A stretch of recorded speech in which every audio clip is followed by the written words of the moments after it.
Michael, we've heard Nick Saban talk a lot this season about how much he likes his team, how enjoyable it is to coach them.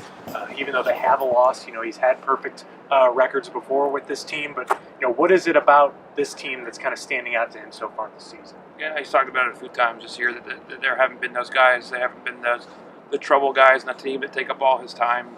He calls them the energy vampires, the ones that they have to spend all their time talking to, trying to correct, discipline them. There haven't been as many. There have been some suspensions, but I guess there hasn't been those players who have been overwhelming the team with the negativity, with kind of dragging them down. And I think that's something that he's noted a few times. Yeah, I think it's important to remember that, back at SEC Media Days, this was maybe the biggest storyline involving Alabama's team because of all the stuff that kind of came out after the Sugar Bowl last year.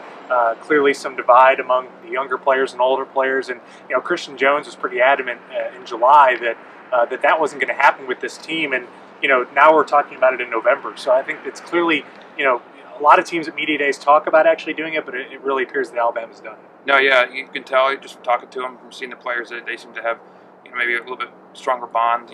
It's hard to really tell in the past, but I think the way they've talked about it, you can see it on the field, the way they react to things, the way they celebrate things. It's more of a group this year, and you can kind of see it out there on Saturdays. I thought a key comment today from Nick Saban was about the senior leaders, the seniors on this team in particular, and how they're well liked. And I thought that was a really interesting phrase. And I think that he highlighted some of these seniors not really by name, but by saying that they really weren't great leaders last year as juniors when they were maybe supposed to be, but now they've kind of learned from those mistakes. And I think it's an interesting senior group because you got a lot of fifth-year guys, you got a lot of seniors that really didn't play a ton early in their career, but are now kind of blossoming. I guess a guy like Jalston Fowler, Brian Vogler, Austin Shepard, those were guys that had to be patient before they got their turn. Yeah, and these aren't guys who were necessarily the star, the five-star recruits.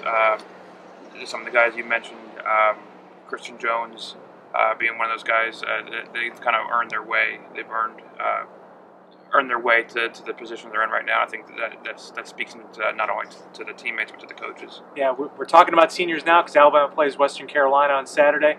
Clearly for their final home game at Bryant-Denny Stadium, there'll be a little bit more to talk about.